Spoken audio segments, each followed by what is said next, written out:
안녕하세요. 오늘은 요한계시록 묵상 35번째 시간이 되겠습니다. 오늘 본문은 지난주에 이어서 요한계시록 17장 9절에서 18절까지 진행이 됩니다. 먼저 제가 오늘 본문 해당하는 말씀을 읽고 시작합니다. 요한계시록 17장 9절부터 읽겠습니다. 지혜에 있는 뜻이 여기 있으니 그 일곱 머리는 여자가 앉은 일곱 산이요 또 일곱 왕이라. 다섯은 망하였고 하나는 있고 다른 하나는 아직 이르지 아니하였으나 이르면 반드시 잠시 동안 머무르리라. 전에 있었다가 지금 없어진 짐승은 여덟째 왕이니 일곱 중에 속한 자라. 그가 멸망으로 들어가리라. 내가 보던 열 뿔은 열 왕이니 아직 나라를 얻지 못하였으나 다만 짐승과 더불어 임금처럼 한동안 권세를 받으리라. 그들이 한 뜻을 가지고 자기의 능력과 권세를 짐승에게 주더라. 그들이 어린 양과 더불어 싸우려니와 어린 양은 만주의 주시오 만왕의 왕이심으로 그들을 이기실 터이요 또 그와 함께 있는 자들 곧 부르심을 받고 택하심을 받은 진실한 자들도 이기리로다. 또 천사가 내게 말하되 내가 본 바 음녀가 앉아있는 물은 백성과 무리와 열국과 방언들이니라. 내가 본 바 이 열뿔과 짐승은 음녀를 미워하여 망하게 하고 벌거벗게 하고 그의 살을 먹고 불로 아주 사르리라.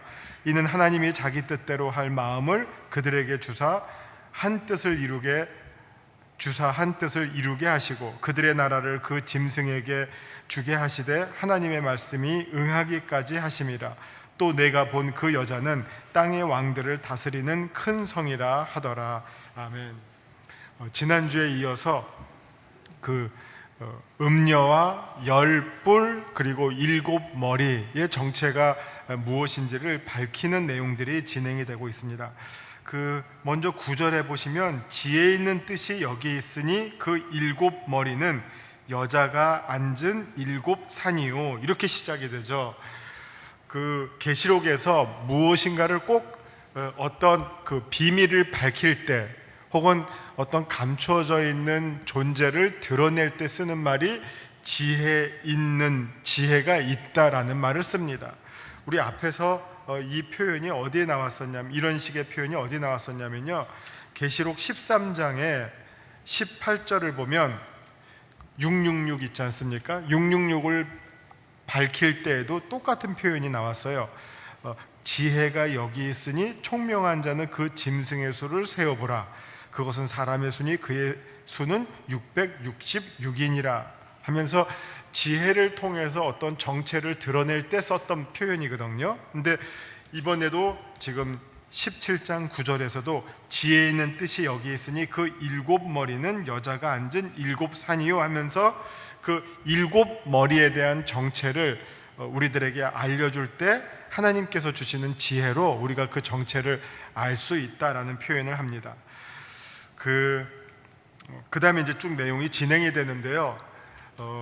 제가 지금 여기 짐승, 음녀, 일곱 머리, 열뿔 다 무엇과 관련됐다라고 말씀드린 바가 있는데 혹 기억하시는지 모르겠습니다. 이게 다 지금 이 맥락에서 가리키고 있는 대상은 로마 제국과 로마의 황제들이에요. 로마의 제국과 로마의 황제들을 음녀라고도 하고 그 다음에 그래서 그 음녀를 바벨론이라고도 하고 그리고 열뿔, 일곱 머리, 열뿔, 짐승 뭐 이런 식으로 계속 이런 표현으로 지금 로마를 가리켜서 짐승과 같은 존재, 음녀와 같은 존재 이렇게 소개하고 있습니다. 그런데 이제 로마를 상징하고 있는 몇 가지가 있어요. 만약 서울을 상징하는 게 있다면 뭘까요? 아마 한강, 남산 뭐 이런 거 있겠죠. 로마를 상징하는 거는 제가 알기로는 두 가지인데요. 하나는 잘 알려져 있고 하나는 우리가 잘 모르지만 옛날에는 충분히 그랬을 것 같은 게 있는데 하나는 소나무예요. 소나무. 혹시 로마 가보신 분 계신지 모르겠지만 들어갈 때부터 이 로마의 소나무가 우리나라 소나무랑 좀 달라요. 아주 크고요, 좀 세요. 그러나 하여튼 로마에 들어가면 야, 이게 말로만 듣던 로마의 소나무구나 하면서 뭐 들어갈 때도 양쪽에 큰 소나무들이 쫙 무슨 가로수로 서 있고요. 두 번째 로마를 상징하고 있는 대표적인 게 일곱 언덕이에요. 일곱 언덕. 지금 우리 서울을 보시면 서울의 옛날 모습이 하나도 생각이 안 나죠. 아마 남산 앞에 무슨 산이 있는지 아세요? 관악산으로 가면 안 되고요. 남산 앞에 용산이 있어요. 용산. 여러분 용산 다니시면서 거기가 산이라는 생각 해보셨어요? 아무도 못 하잖아요. 뭐 고층 빌딩 있고 뭐 도로 많고 또 혹은 또 이게 미군 부대가 이렇게 딱 감싸고 있어서 우리는 사실 용산을 보지를 못하죠. 그러나 사실은 거기에 산이 있어요. 물론 남산만큼 높지는 않지만 이렇게 나지막한 언덕인데, 조금 높은 언덕인데 거기에도 산이 있어요. 그 산 이름이 용산이에요. 제가 볼 때 이 로마에 있는 일곱 산의 그 수준이 남산 같은 산은 로마에 없어요. 그러면 어느 정도의 산들이 있느냐? 용산 같은 산이, 그런 언덕과 같은 산이 한 7개가 있었다는 거예요. 그래서 이 로마에 있는 7개의 언덕 산이 아주 로마를 대표하는 상징물이에요. 그거를 모든 사람들이, 뭐 옛날에는 고층 빌딩이 없으니까 로마를 딱 보면 언덕 이렇게 한 7개 언덕이 이렇게 흩어져서 로마를 딱 구성하고 있구나, 이걸 본 거죠. 그러니까 로마 하면 사람들이 소나무 생각하고, 어떻게 보면 소나무보다 그때는 더 7개의 언덕을 생각한 거죠. 마치 지금 우리 서울 하면 관악산서부터 시작해서 관악산, 한강, 남산, 북한산, 인왕산, 도봉산, 혹은 삼각산, 이렇게 해서 이게 서울 구성하는 것처럼 로마 하면 7개의 언덕 딱 생각한 거죠. 그러면 이제 그 사람들이 다 알고 있는 이 7개의 언덕을 매개로 해서 그 각각이 하나하나의 황제들이다. 로마의 지금 역대 황제들을 마치 하나의 언덕이 하나의 황제들을 상징하는 것으로 로마를 가리키고, 그것이 곧 짐승이고 짐승이 갖고 있는 7머리 10뿔, 이런 식으로 이제 연결해 나가는 거죠. 그러면 이 글을 읽는 독자들은 이게 누구를 가리키는구나 하는 그 상징의 의미들을 깨닫는데, 그게 뭐라고요? 그게 바로 9절 처음에 나와 있는 지혜 있는 자들.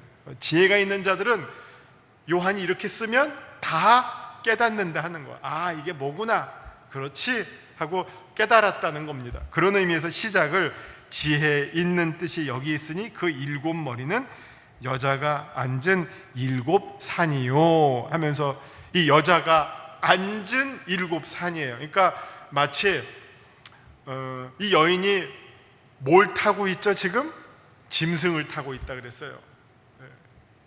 짐승인데 어떤 짐승?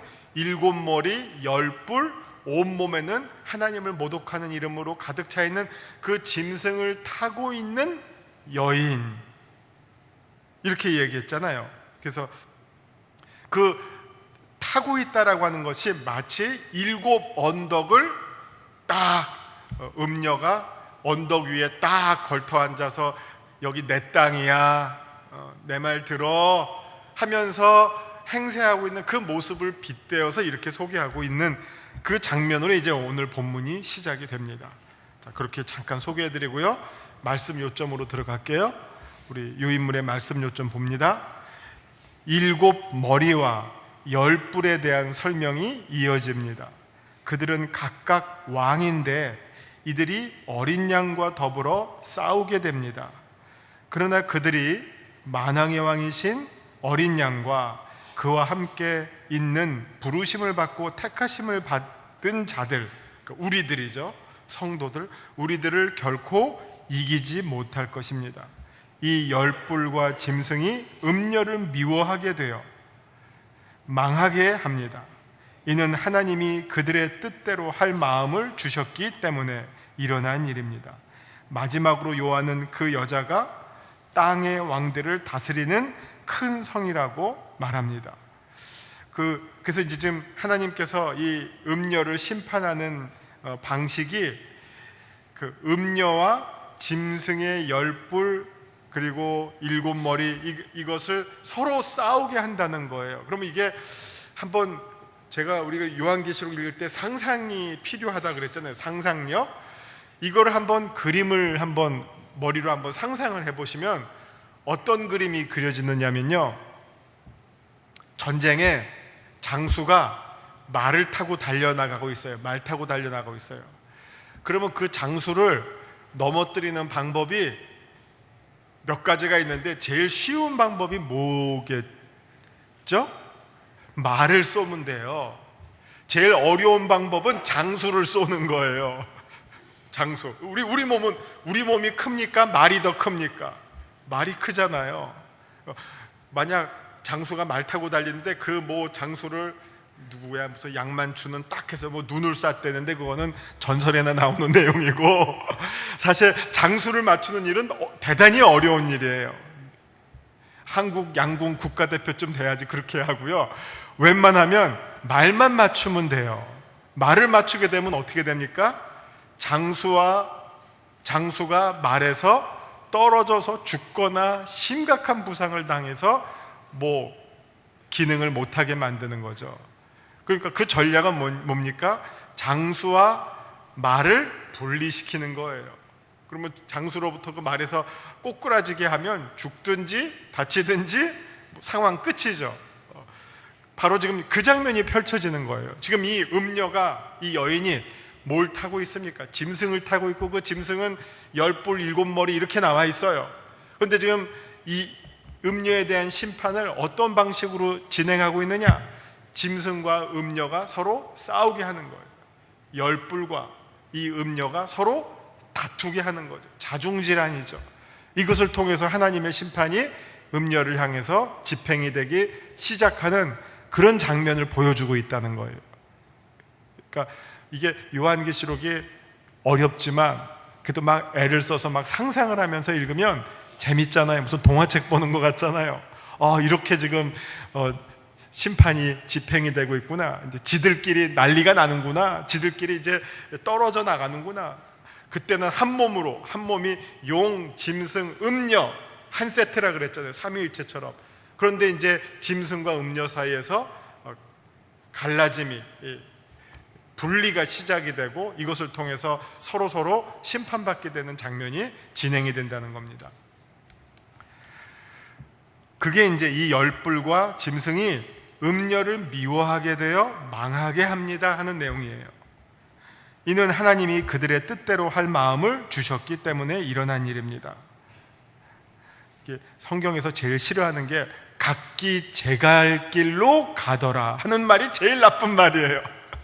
각기 제갈 길로 가더라가 제일 나쁜 말이고, 제일 좋은 말은 뭡니까?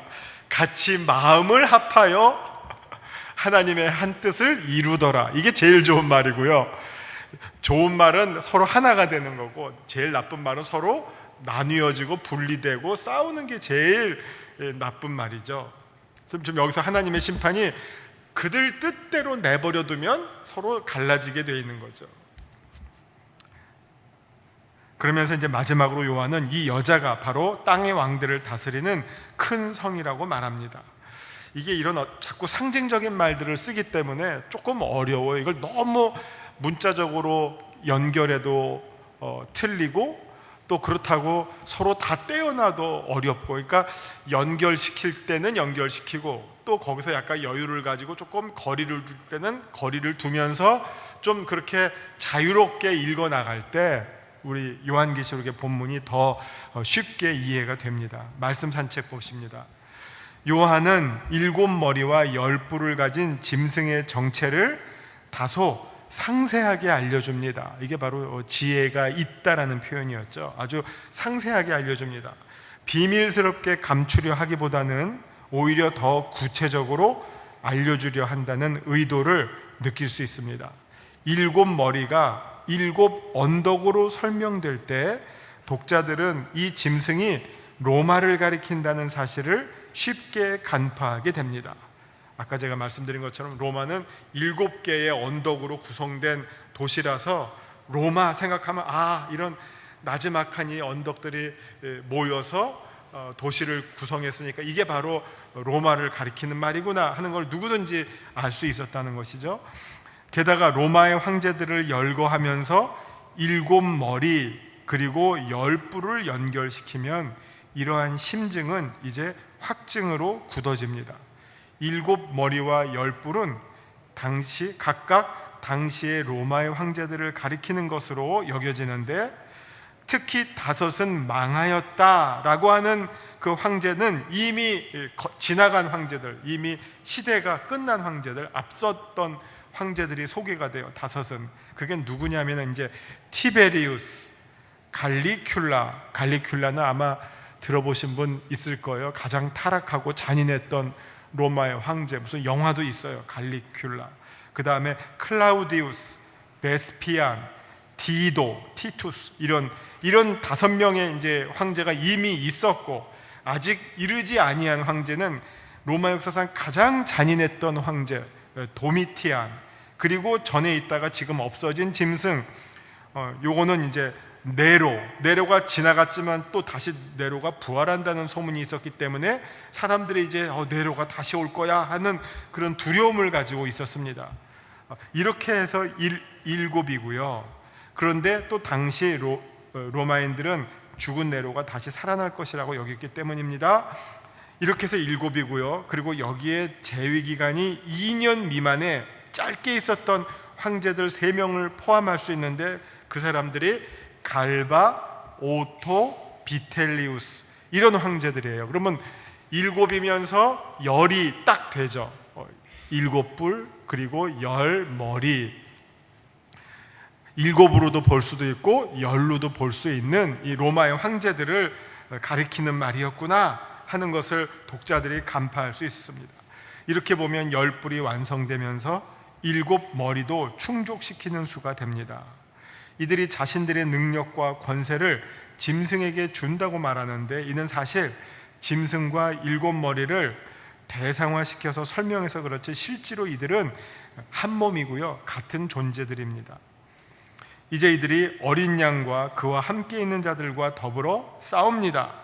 그러나 이 싸움은 만주의 주이시고 만왕의 왕이신 전능하신 어린 양과 그와 함께 부르심을 받고 택하심을 받은 자들이 승리하게 됩니다. 여기에서 천사는 요한의 시선을 다시 음녀에게로 돌리게 하는데, 그 음녀의 지금의 모습이 어떠한가? 많은 물 위에 앉아있는 음녀에게 있어서 많은 물은 백성과 무리와 열국과 방언들을 가리킵니다. 이 음녀를 2가지로 묘사하잖아요. 하나는 짐승을 타고 있다. 그런데 그 짐승에게는 7뿔과 10머리가 있다. 그러니까 언덕을 타고 있는 음녀로도 말하기도 하고, 이건 어떻게 보면 이제 좁혀서 볼 때는 그렇고 넓혀서 볼 때는 이 음녀가 이번에는 많은 물을 타고 있다, 이런 또 2가지의 표현으로 해요. 그러니까 너무 하나의 표현에만 집착하시지 마시고 이렇게도 표현하고 이렇게도 표현하는구나. 그러면 짐승을 타고 있을 때는 어떤 로마로 좁혀서 말하는 것이고, 많은 물을 타고 있다라고 하는 것은 온 세상을 다스리는 어떤 세상의 정복자로서의 로마의 황제의 위치, 로마 제국 전체, 도시국가 로마로부터 로마 제국 전체를 가리키는 말로 확대해서 설명할 때는 많은 물 위에 앉아있는 음녀, 이렇게 또 표현하고 있습니다. 이제 싸움은 10뿔 짐승과 음녀에게로 이어집니다. 짐승이 음녀를 미워하여 망하게 하고 벌거벗게 하고 그의 살을 먹고 불로 살라버립니다. 이게 짐승과 음녀의 싸움인데, 이게 아마 로마 제국이 안에서부터 붕괴되기 시작하는 자중질환의 모습을 보여주고 있죠. 그래서 뭐 속에서부터 망하잖아요. 그 벌거벗고, 이 음녀가 그전에는 어떻게 했어요? 온갖 보석과 자주옷으로 붉은 옷으로 자기를 최대한 화려하게 아주 호사스럽게 장식했던 그런 음녀가 이제는 자중질환 속에서 벌거벗겨진다는 거죠. 아주 그냥 뭐 적나라하게 정말 부끄러운 모습이 드러나게 되는 그런 지경을 말하고 있죠. 그리고 그의 살을 먹고 불로 살라버립니다. 아주 뭐 처절한 마지막을 설명하고 있습니다. 짐승이 음녀를 미워하여 망하게 하고 벌거벗게 하고 그의 살을 먹고 불로 살라버립니다. 특히 음녀를 벌거벗긴다는 것은 온갖 화려함으로 감추었던 여인의 정체가 적나라하게 드러나게 되는 순간입니다. 이 여인의 정체는 알고 보니까 뭐였다고요? 창녀였다는 거예요. 음녀에 불과했습니다. 이것은 사탄끼리의 자중질환인 셈입니다. 하나님이 짐승의 마음을 그렇게 조종하신 것입니다. 이제 순서에 따라 여자의 운명이 먼저 이제 심판받게 됩니다. 이제 18장에 보시면 이 음녀가 받게 될 심판이 소개가 되고, 그리고 짐승의 운명도 20장에서는 마지막 길을 걷게 되는 모습으로 드러나게 됩니다. 이제 말씀 적용을 보십니다. 자, 오늘 본문을 통해서 우리에게 주시는 교훈은 무엇입니까? 자, 성도들에게 마지막에 주어지는 사명이 어린 양과 함께 하나님의 심판에 참여한다는 점입니다. 오늘 본문 17장 14절, 계시록 17장 14절을 보시면 이렇게 말씀하고 있습니다. 그들이 어린 양과 더불어 싸우려니와 어린 양은 만주의 주시오 만왕의 왕이심으로 그들을 이기실 터이요 또 그와 함께 있는 자들 곧 부르심을 받고 택하심을 받은 진실한 자들도 이기리로다. 우리가 그리스도와 함께 이 짐승과 음녀와 싸워서 이기게 된다는 말씀이죠. 그래서 이제 성도들에게 마지막에 주어지는 사명이 어린 양과 함께 하나님의 심판에 참여하는 것이라는 점입니다. 이것이 우리를 두렵고 떨리게 합니다. 과연 내가 그 자리에 설 수 있는 자격이 있을까? 그러나 요한계시록에서 일관되게 강조하고 있는 바처럼 하나님의 계명을 지키고 예수의 말씀을 온 마음과 생명을 다해 증거하는 성도라면 그런 영광스러운 자리가 주어지게 될 것입니다. 성도의 하루하루의 삶이 하나님의 영적 전쟁을 수행하는 자리라고 여겨집니다. 이게 바로 그 그리스도와 함께 우리가 어린 양과 함께 싸워서 이기게 될 것이다 라는 말씀에 담겨져 있는 내용이고요. 여기서 우리가 하나 또 감추어져 있는 우리를 향한 말씀을 보게 되는데 그 말씀은 인내입니다. 인내, 오래 참음. 그게 그 인내를 우리가 어디서 볼 수 있냐면요, 17장 12절에 보시면 17장 12절에 보시면 내가 보던 열불은 열왕이니 아직 나라를 얻지 못하였으나 다만 짐승과 더불어 임금처럼 한동안 권세를 받으리라. 이 표현이 있어요. 그러니까 이 짐승이 혹은 이 열불과 열왕이 활동할 수 있는 시간, 행세할 수 있는 시간은 어느 시간입니까? 한동안이에요. 한동안. 다른 말로 말하면 잠시예요. 계시록에서 언제나 쓰는 이 사탄의 시간은 잠시예요. 그러나 하나님의 시간은 뭐죠? 영원이에요. 천년. 요한계시록엔 그래서 잠시와 천년의 대비가 있어요. 사탄의 시간은 잠시고 하나님의 시간은 영원이에요. 그러면 여기서 우리가 인내하는 시간에 대한 어떤 그 지혜를 얻게 되죠. 우리가 인내하는 시간은 잠시, 사탄의 시간을 우리가 인내하면 그 다음에 어떻게 되죠? 영원이라고 하는 하나님의 영광에 참여하는 그 시간을 영원히 누리게 돼요. 그러니까 고난당하는 사람들에게 제일 힘든 일은 이 고난이 언제 끝나는지 모르기 때문에 그 고난이 힘들어요. 그러나 그 고난을 이길 수 있는 힘은 이 고난에 끝이 있다. 그리고 이 고난은 잠시에 불과하다 라고 하면 그 고난을 이겨낼 수 있는 인내가 생기게 돼요. 그래서 여기 보시면 17장 12절에 한동안이라고 하는 시간이 나왔죠. 그 다음에 이것을 설명해 주는 말씀이 17장 17절에 나와요. 그 한동안이라고 하는 시간이 어느 시간이냐? 17장 17절 뒷부분을 보시면 하나님의 말씀이 응하기까지예요. 한동안이라고 하는 시간은 어느 시간이냐? 하나님의 말씀이 응하기까지 우리가 해야 할 일은 인내하고 견디는 것이에요. 그러면 그 다음에는 하나님의 말씀이 응하게 되면 그 다음에는 우리에게 하나님의 영광에 참여하는 영광의 시간, 우리가 잠시 이 세상에서 받는 고난은 장차 누리게 될 하나님의 영광과 비교할 수 없다, 좋게 비교할 수 없다. 잠시와 영원이라고 하는 이 신비를 여러분이 아시면 여러분이 당하는 고난이 아무리 어렵고 힘드시더라도 그것을 이겨낼 수 있는 힘과 소망과 용기를 얻으시고 누리실 수 있게 되실 줄 믿습니다.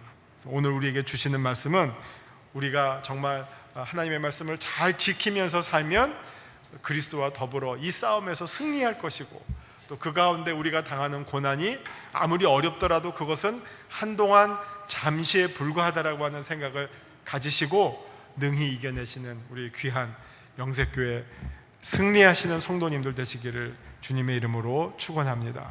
기도하시겠습니다. 주님, 우리로 하여금 어린 양을 대장으로 모시고 나갈 영적 싸움에서 하나님의 전신갑주를 입고 믿음의 방패를 들고 성령의 검으로 무장하여 주옵소서. 그리하여서 우리가 싸우는 싸움에서 승리하게 하시고 그 가운데서 우리가 겪게 될 수많은 고난들을 능히 이겨낼 수 있는 인내를 더하여 주시옵소서. 예수님의 이름으로 기도합니다. 아멘.